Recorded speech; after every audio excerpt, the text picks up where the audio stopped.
자, 왜 스피치 훈련을 해야 하는가를 먼저 좀 이해를 해보겠습니다. 자, 스피치의 수준이 고객의 수준을 결정하고 수입의 수준을 결정하며 더 나아가 인생의 수준을 결정한다.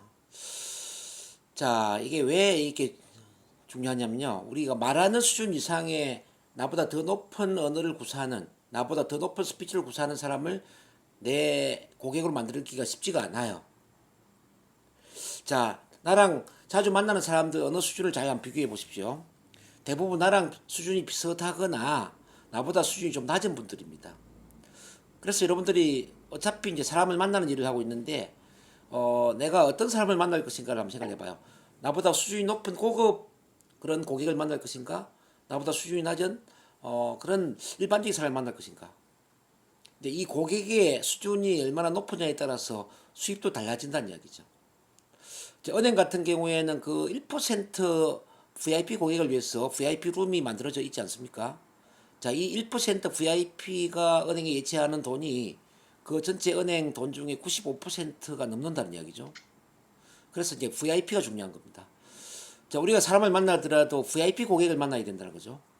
그럼 이제 이 VIP 고객과 이야기를 했을 때에 정말 전혀 문제가 되지 않는 그런 언어 수준, 스피치 수준을 가져야 되는데, 우리 언어 수준이 낮고 스피치 수준이 낮아 버리면 그런 분들을 나의 인간관계를 형성하는 게 쉽지가 않겠죠.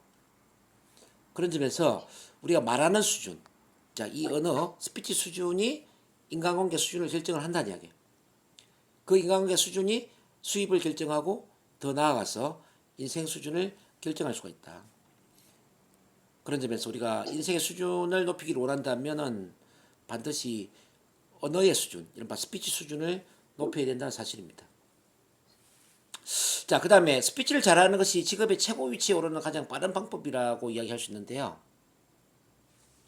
어느 기업에서 연구를 해봤습니다. 똑같은 성적으로 입사한 그런 그 신입사원들 중에 말을 잘하는 그런 팀을 A, 좀 말을 못하는 사람을 B, 이렇게 해서 이제 이 신입사원들이 직장 생활하면서 어떻게 진급을 하는가를 쭉 봤습니다.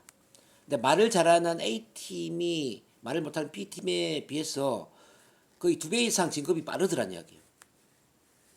그렇게 본다면은 어떤 회사나 어떤 조직에서 최고 위치에 오를 수 있는 가장 빠른 방법은 바로 스피치 수준이다, 이렇게 볼 수 있습니다.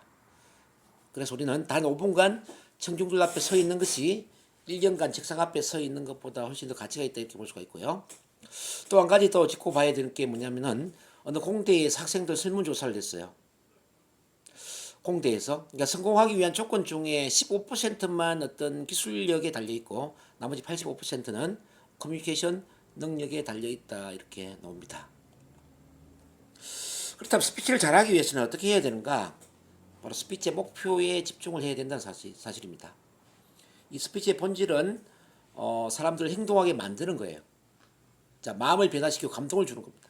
그래서 우리가 이제 앞에서 스피치를 하거나 강의를 하거나 또는 트레이닝을 이끌 때 머릿속에 뭘 생각하느냐면은, 자, 이 강의에서, 자, 이 트레이닝에서, 이 세미나에서 무엇을 얻었습니까? 앞으로 생각이나 행동을 어떻게 바꿀 예정입니까? 라고 묻는다면 그들이 뭐라고 대답하기를 원하는지를, 그 해답을 머리에 떠올려야 돼. 그렇게 본다면 서두에서 본론, 맺는 말까지, 자, 우리가 말하는 모든 내용이 그 목표를 성취하기 위한 것들로 채워져 있어야 된다는 사실이죠. 자, 이렇게 우리가 이제 스피치의 진정한 힘은 바로 진정한 내면에서 놉니다. 진정한 내면. 자, 그러면 이 내면의 힘을 키우기 위해서는 어떻게 해야 될 것인가? 바로 내가 말하고자 하는 그 모든 내용을 내 안에 충분히 숙지를 시키고, 그 모든 내용이 내 몸 세포 하나하나에 ጭ러 있을 정도로 그 스피치 내용이 내 몸을 가득가득 채우고 있어야 됩니다. 우리가 이제 이 열정이라는 단어, enthusiasm이라는 이 열정이라는 단어를 이해를 한다면은 스피치 열정이 어디서 도는지를 알 수가 있습니다. 이 enthusiasm의 en은 뭐냐면요, in, 뭐뭐 안에라는 뜻이에요. thus는 신, 갓이라는 뜻이죠. 이른바 in God, 신 들려 있다, 이런 말이죠. 신 들려 있다. 즉 열정이 있다는 이야기는 신 들려 있다는 뜻이에요. 신 들려 있으면 열정이 나오고, 열정이 있으면 열정적으로 스피치를 하는 겁니다. 그럼 이렇게 신 들려 있는 상태가 되기 위해서는 어떻게 해야 될까요? 이른바 IASM, I am sold myself. I am sold myself. 나 자신한테 말하고자 하는 내용을 충분히 팔아야 된다는 이야기죠. 즉, 나 자신에게 말하고자 하는 내용을 충분히 주입을 시켜서 그 말하는 내용에 심취하고 그 말하는 내용에 감동하고 그 말하는 내용에 내가 스스로 빠져 있을 때 내 안에는 신들린 상태가 된다. 이렇게 볼 수 있죠. 우리 주변에는 신들려 있는 상태에 있는 분들이 꽤 많이 있어요.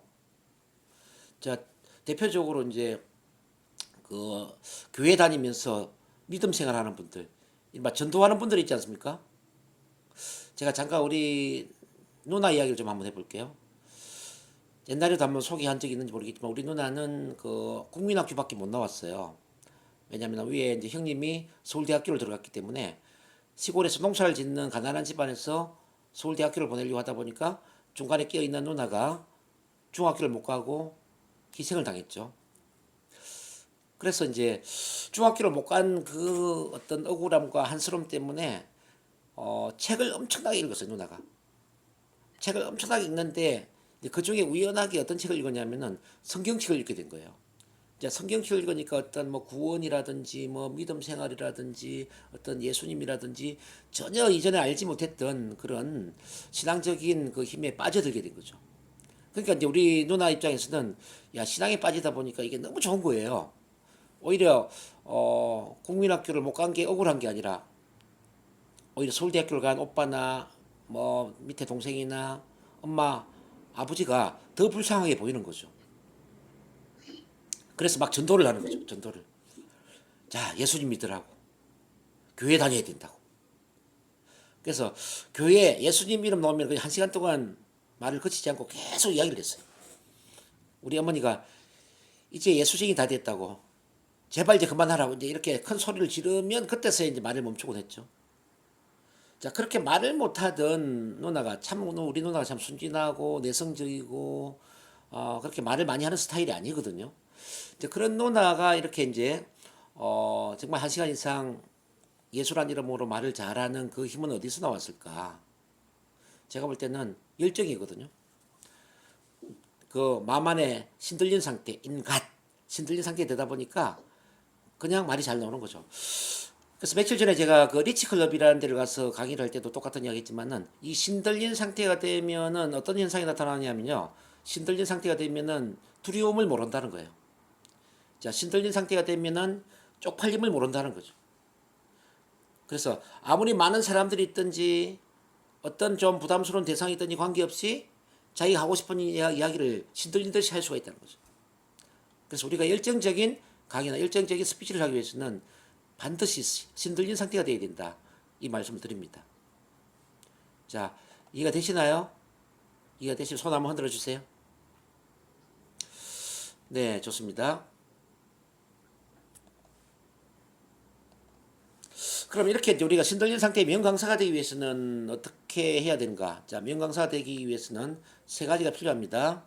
자, 첫째는 가르치는 일 자체를 좋아해야 합니다.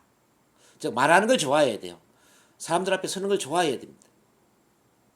사람들 앞에 서는 게 두렵고, 자, 말하는 게 싫고, 부담스럽고, 그러면은 명강사가 될 수가 없어요. 그래서, 우리가 명강사가 되려면 반드시, 사람들 앞에 서는 게 좋아야 되고, 말하는 게 좋아야 된단 말이죠. 제발 나한테 말 좀 시켜줘. 제발 나에게 자리 좀 만들어줘. 자, 이런 구조가 될 때 우리가 강의를 잘 할 수가 있다. 이 말씀을 드립니다. 그래서 여러분들이 어떤 모임을 하게 되면은 그 모임의 중심에 서야 되고 그 모임의 중심에 서서 어떤 말이든지 그냥 말을 하고 싶은 수다를 떨고 싶은 그런 에너지를 느낀다면은 나도 명강사의 자질이 있구나 이렇게 보실 수도 있으세요. 두 번째는 뭐냐면 청중을 좋아해야 돼. 청중. 이른바 사람을 좋아해야 돼. 명강사가 되기 위해서는 휴머니스트가 되어야 됩니다. 휴머니스트. 자, 여러분 그 말을 할 때 있잖아요. 내가 싫은 사람과 만났을 때 말하는 게 쉬웠어요? 아니면 좋아하는 사람들과 만났을 때 말하는 게 쉬웠어요? 아마 좋아하는 사람들과 만났을 때 말하는 게 훨씬 쉬웠을 겁니다. 저는 말을 가장 잘하는 사람은 친정 어머니가 딸을 시집 보내기 전날 이 친정 어머니가 말을 굉장히 잘한다고 저는 생각을 해요. 왜냐하면 친정 어머니는 딸을 너무너무 사랑하잖아요. 우리 딸이 시집을 가서 정말 잘 살았으면 좋겠고 정말 사랑받았으면 좋겠고 이렇게 딸에 대한 엄청난 사랑이 있으면서도 엄마로서 갖고 있는 그 많은 지혜와 지식과 그 경험치 노하우를 우리 딸한테 잘 전해가지고 우리 딸이 정말 행복했으면 좋겠다라는 그런 딸에 대한 사랑과 열정이 강할 거예요. 그래서 친정엄마가 뭐 국민학교를 나왔건 중학교를 나왔건 고등학교를 나왔건 대학교를 나왔건 그 학벌이 중요한 게 아니라 친정엄마는 아마 딸한테 하고 싶은 이야기가 많기 때문에 진짜 시집 가기 전날 정말 밤새도록 이야기를 하고 싶은 열정을 느낄 겁니다. 그러고 보니까 우리 박명환 선생님이 얼마 있으면은 우리 딸 지선 선생님을 시집 보내야 되네, 그죠? 우리 박명환 선생님 마음이 그렇지 않을까 싶어요. 사랑하는 지선이를 위해서 정말 해주고 싶은 이야기가 얼마나 많을까. 자, 이 강의를 하는 것도 이제 같은 맥락입니다.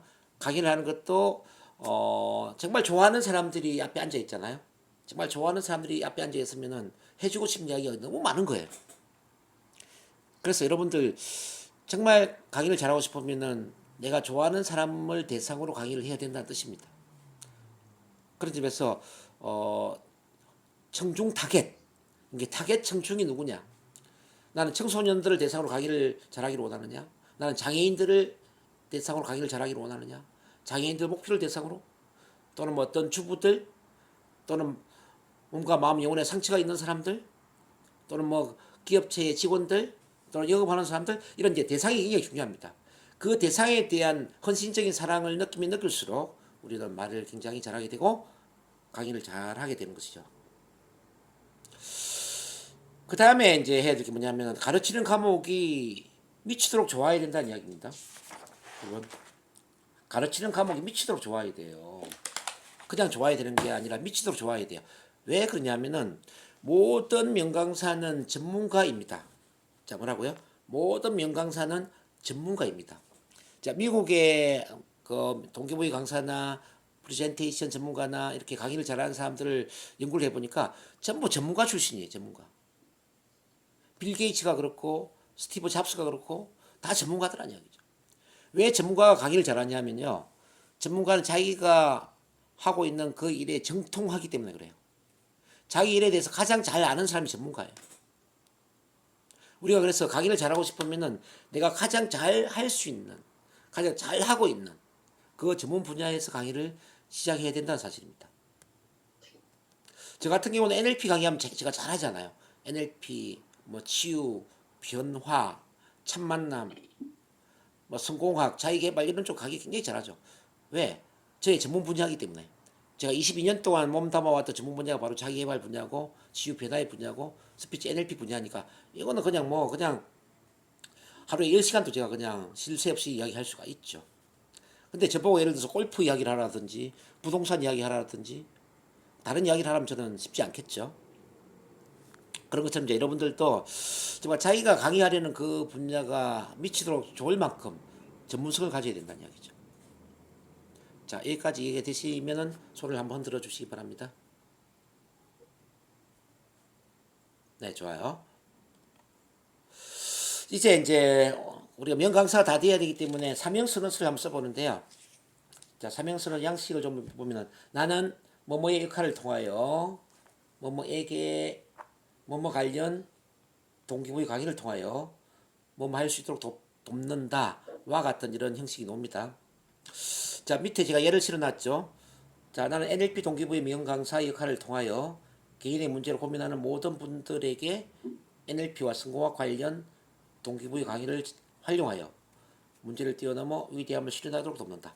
자, 이와 같은 형태가 되겠는데, 자, 왜 명강사도 사명선언서가 필요하느냐? 우리가 사명을 갖고 강의를 하는 거하고 그냥 돈을 벌기 위해서 강의를 하는 것은 느낌이 다르기 때문에 그렇습니다.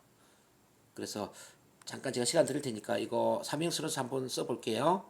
시간 한 2, 3분쯤 드리면 되겠죠? 그 목표 선언서를 같이 한번 써보는데요. 왜 당신은 명강사에 도전해야겠다고 생각하는가?